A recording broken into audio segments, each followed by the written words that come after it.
তা হবে না জানিস, আগামীকাল আমার বন্ধু বান্ধবীরা দীঘায় বেড়াতে যাচ্ছে। আমারও যাওয়ার কথা ছিল। ওখান থেকে কলকাতা, চিড়িয়াখানা, আরো বেশ কিছু জায়গা। তো আমি যাবো বলেছি এবং 2000 টাকা চাইছি। তো ওদের মধ্যে বাস করেছে। ওরা বলছে তো পরীক্ষাটা হয়ে যাক, তুইও তো বোনকে নিয়ে আমরা একসাথে কলকাতা বেরিয়ে দেখাবো, ঘোরার ছায় দেখাবো যত সব। তোর আব্বা তো ঠিক বলেছে, পরীক্ষা হয়ে গেলে বেড়াতে যাবি। আর একটা কথা বলি শোন, তুই তোর আব্বা আম্মা সম্পর্কে যে বাজে মন্তব্য করেছিস তা একদম ঠিক নয়, কারণ আল্লাহ পাক এতে খুবই নারাজ হয়ে যাবে রে। তাই বলে আমি একটু আনন্দ ফুর্তি করতে পারবো না, নিজেদের ইচ্ছা অনুযায়ী চলতে পারবো না? কেন পারবি না? হ্যাঁ, তবে যদি সেটা বৈধ কাজ হয় আর তাতে যদি তোর আব্বা মা নারাজ না হয় তাহলে অনায়াসে করতে পারবি। এতে বৈধ বইতে কি আছে? এখন নিয়ম বয়স, যেটা মন চায় সেটা করতে হবে। এতে কে কি মনে করলো ওসব দেখা চলবে না, বুঝলি? তাই বলে তোর ভালো মন্দের দিকটা কে দেখবে রে? শোন তাহলে, সন্তানদের কোনটা ভালো কোনটা মন্দ সব থেকে ভালো বোঝে তার আব্বা ও মা। তারা কখনোই চাইবে না যে আমাদের সন্তান ধ্বংস হয়ে যায়। কি বুঝলি তুই? রাত দিকে বড় বড় বাপ তারা কি চাই জানিস? কিভাবে পয়সা রোজগার করে তাদের হাতে তুলে দিবি, তাছাড়া আর কিছু চাইবে না ওরা। তুই মরিবি কি বাজি ওসব দেখবে না ওরা। তুই একদম ভুল বলেছিস। শোন তাহলে একটা ঘটনা বলি, খুব মন দিয়ে শুনিস। এক মায়ের একটাই ছেলে, সে খারাপ ছেলেদের সঙ্গে মিশে মদ খাওয়া থেকে শুরু করে চুরি, ছিনতাই, রাহাজানি করে বেড়াতো। তার আব্বা মা তাকে মূল স্রোতে ফেরাতে পারেনি। একদিন সে ধরা পড়লো চুরি করতেছে। তারপর কি হলো শোন, ওই গ্রামের মাতব্বররা তাকে নেড়া করে জুতোর মালা পরিয়ে তাকে ওই গ্রাম থেকে তাড়িয়ে দিল। তাই এই খবর শুনে তার স্ত্রী ব্যাগ পত্র গুছিয়ে নিয়ে তার বাপের বাড়ি চলে গেল। বাধা দেওয়া সত্ত্বেও কিন্তু তার বাপ সুখে দুঃখে বাড়ি থেকে বাহির হয় না। আর তার মার কি অবস্থা, সুখে দুঃখে পাগল হয়ে গেছে আর চোখ ভরা অস্ত্রতে বুক ভাসাচ্ছে। আর রাত হলে নিজে না খেয়ে ছেলের জন্য ভাত বেড়ে দরজা খুলে রেখে রাতের পর রাত জেগে হাত দুটি তুলে আল্লাহর কাছে দোয়া করে, ওগো আল্লাহ, আমার ছেলেকে আমার বুকে ফিরে দাও গো মাওলা, আর ওর মনকে পরিবর্তন দাও, কারণ তুমি রহমান, তুমি দয়াবান। এইভাবে কয়েকদিন যাওয়ার পর হঠাৎ একদিন গভীর রাতে খুব গোপনে বাড়িতে এসে প্রথমে তার স্ত্রীকে খুব ক্ষীণ আওয়াজে ডাকতে লাগলো। তার স্ত্রী তো নেই, সে তো চলে গেছে। সেই ক্ষীণ আওয়াজটা তার মায়ের কানে পৌঁছে গেছে। দরজা খোলাই ছিল, হাতও বাড়া ছিল। এই ক্ষীণ আওয়াজটা তার মায়ের কানে পৌঁছে গেছে। দরজা খোলাই ছিল, ভাতও বাড়া ছিল।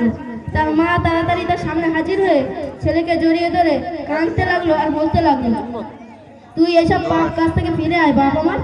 উভয় খুব কান্নার পর তার স্ত্রী কথাও শুনল এবং তার স্ত্রীর প্রতি খুবই দুঃখ পেয়ে তার মায়ের পা দুখানা জড়িয়ে ধরে তওবা করলো এবং ওয়াদা করলো, যতদিন বাঁচবো মা বাবার কথা অনুযায়ী চলবো।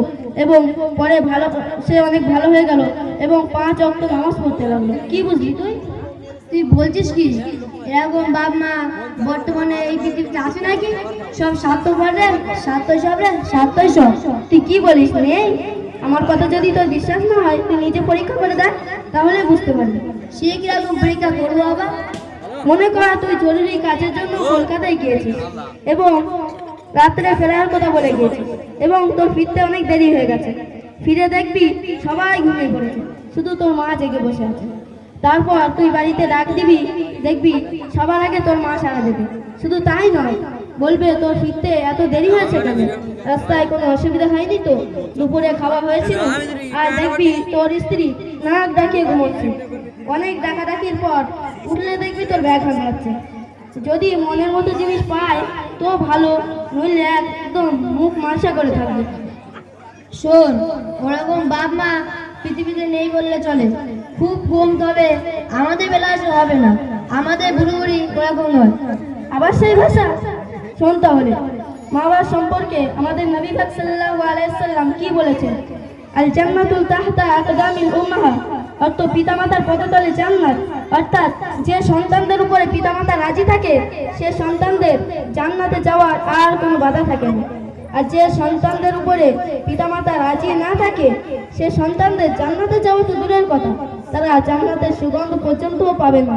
আর তুই বলিস কিনা বুড়ো বুড়ি, ছি ছি। দেখ, তুই তো তোর মতন বলছিস। আমার বাপ মা যদি ভালো হতো তাহলে আমার উপরে অত কোড়াকুড়ি করতো না। যখন তখন আমার বন্ধু বান্ধবের সামনে এমন করে বলবে যে আগে মাথা চুল খারাপ হয়ে যাবে, তো সেই ভাবনাকে বুড়বুড়ি ছাড়া কি বলবো শুনি? আফসোস তুই এখন বিয়ে করিস নি, তাই তোর মুখের ভাষায়। আর বিয়ে করলে তোর মা বাপের ভাত দেওয়া তো দূরের কথা, তুই না তাদের মেরে বসিস। ভাগ্যের কি পরিহাস, বর্তমান সময়ে অনেক ছেলেরা বাপ মার সঙ্গে দাস দাসের মতো ব্যবহার করছে। এমনকি অনেক বর্বর, নগণ্য, জঘন্য, নামধারী শিক্ষিত পশুরা বাপকে বাপ বলে পরিচয় দিতে ইতস্তত করে। উদাহরণ, এক শিক্ষিত ব্যক্তি কলকাতায় চাকরি করে, কারণবশত বৃদ্ধ বাপ সন্তানের সঙ্গে সাক্ষাৎ করতে চায়। সাক্ষাৎ করার পর তখন ওখানে অনেক চাকরিজীবীরাও ছিল এবং তারা জিজ্ঞাসা করল, হুইজ হি, অর্থাৎ এই লোকটি কে রে? তখন তার অরুণ সন্তান কি উদাহরণ দিচ্ছে শুনুন সবাই। He is an hour servant, অর্থ এই লোকটি হচ্ছে আমাদের বাড়ির একজন চাকর। খুবই দুঃখ ও পরিতাপের বিষয়, সৃষ্টির সেরা মানব বাপ মায়ের মতো অমূল্য সম্পদকে আজ কিছু বরবাদ শিক্ষিত ছেলেরা আজও চিনল না। আরে তুই এই পৃথিবীতে এলি কোথা থেকে? যাদের ওসিলায় এই পৃথিবীর আলো বাতাস আনন্দ ফুর্তি উপভোগ করছিস, আজ তাদের বলিস কিনা চাকর, অন্য মূর্খ কোথাকার।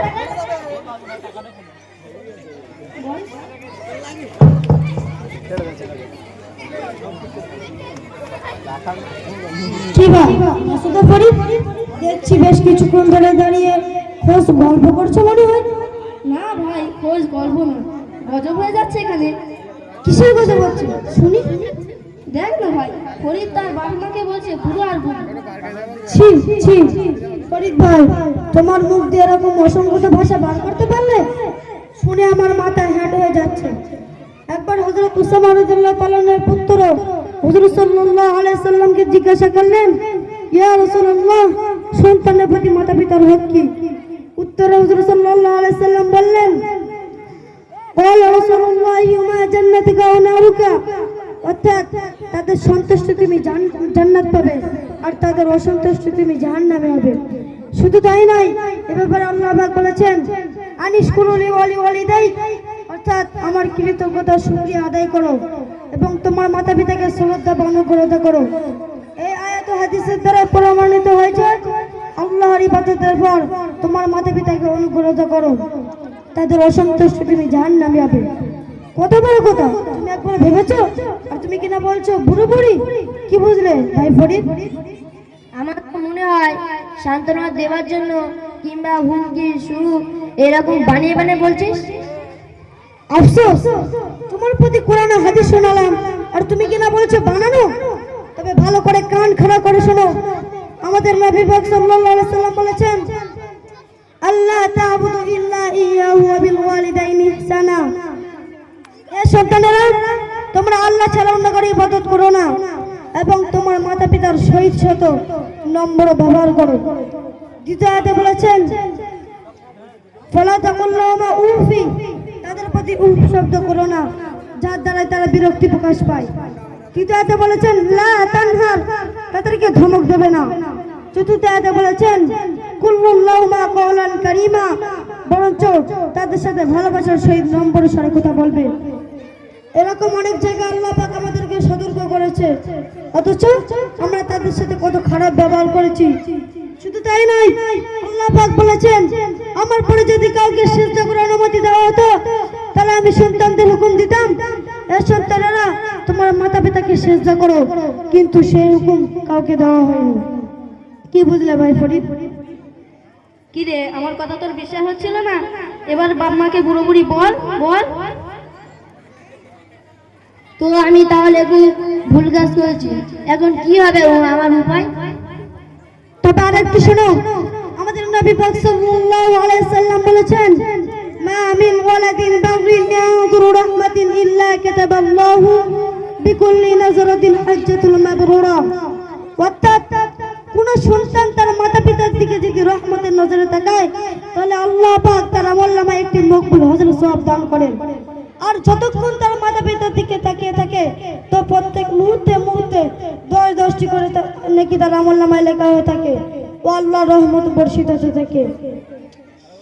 হ্যাঁ, আরেকটা কথা বলি, মা আমাদের জন্য কত কষ্ট করে 10 মাস তার পেটে ধারণ করে কত লাথি কত ঘুষি মেরেছি, যন্ত্রণায় কাতরাতো, উঠতে পারতো না, বসতে পারে না, রাতে ভালো করে ঘুমাতেও পারে না, কিন্তু কাউকে কিছু বলতো না। প্রস্রাবের যন্ত্রণায় মা বেহুশ হয়ে যায়, আর যখন হুঁশ হয় তখন কাটা মুরগির মতো ছটফট করতে থাকে। বাচ্চার প্রস্রাবের সময় কিছু মা মারাও যায়, আর প্রস্রাব হয়ে গেলে সব কষ্ট ভুলে যায়। সন্তানের মুখ দেখলে সব কষ্ট ভুলে যায়, আর বাচ্চার মুখে বারবার চুমু খায়। অথচ আমরা সেই কষ্ট করা মাকে বাদির মতো দেখি, আর বিয়ে করলে সে কষ্ট করা মাকে আমরা ভুলে যাই। সে কষ্ট করা মা তখন হয়ে যায় দাসী, তাই কি তাই না?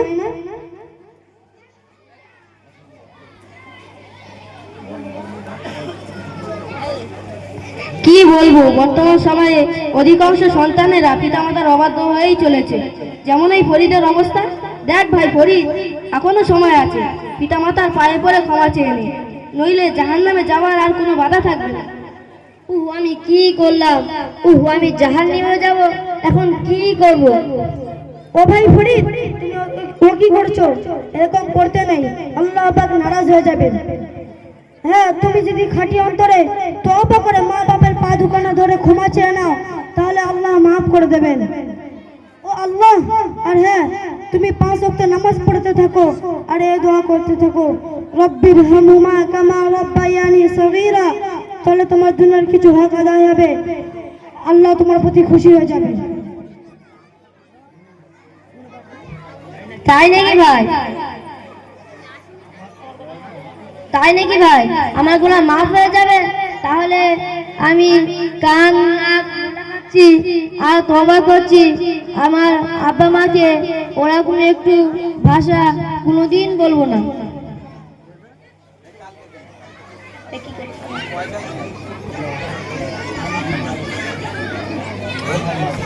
ও ভাই, মাদ্রাসার ছাত্রদের পড়াশোনা কেমন চলছে? আর তোমার ব্যাগে ওটা কি? আলহামদুলিল্লাহ, পড়াশোনা খুব ভালো হচ্ছে। কাল 24শে মার্চ মাদ্রাসার বাৎসরিক জলসা পড়ে গেছে, শ্রাবণ মাস পড়ে গেছে, কিছুদিন পর রমজানের ছুটি হবে, তাই আমরা সব ছাত্ররা মিলে যাদের কাছে যা ছিল সব মাদ্রাসায় দান করার জন্য নিয়ে যাচ্ছি। মাশাআল্লাহ, তাহলে আমিও তোমাদের সঙ্গে শরীক হব। এই নাও টাকা। ও আল্লাহ, আর আমি বাদ যাব? আমার রোজগার করার সম্পদ টাকা নিয়ে বাইরে থেকে চলে যাচ্ছিলাম, কিন্তু ভাই তুমি আমার মূল স্রোতে ফিরে এনেছো, তাই সব টাকা তোমার হাত দিয়ে মাদ্রাসায় দান করলাম। তাহলে আপনারা আমাদের মাদ্রাসার উন্নতির জন্য দোয়া করবেন। আসসালামু আলাইকুম। আচ্ছা, এই জায়গাটা এবার খালি করতে হবে। জায়গাটা তাড়াতাড়ি খালি করে সব করো, দেরি করতে হবে না। হ্যাঁ, এই জায়গাটা একটু খালি করতে হবে আগে।